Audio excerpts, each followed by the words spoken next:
चौक पर नया साल में पार्टी करबै सहरसा के चौक पर मोरा गाँव खसी कट सुपौल के चौक पर मोरे गाँव खसी कट सुपौल के चौक पर नया साल में पार्टी करबै खगड़िया के चौक पर नया साल में पार्टी करबै सहरसा के चौक पर नया साल में पार्टी करबै मधेपुरा चौक पर नया साल में पार्टी करबै सुपौल के चौक पर।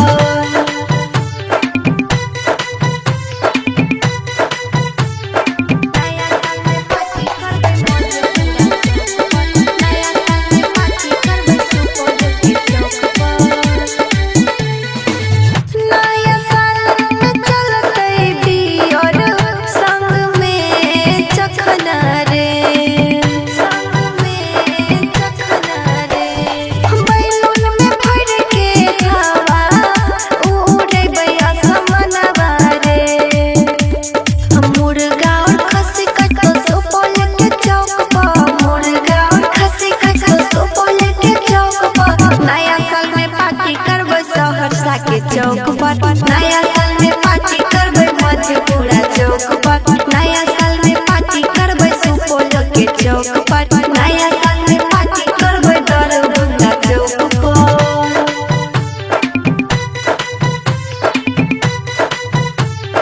नया साल में पार्टी करबै मधेपुरा चौक पर नया साल में पार्टी करबै सुपौल के चौक पर।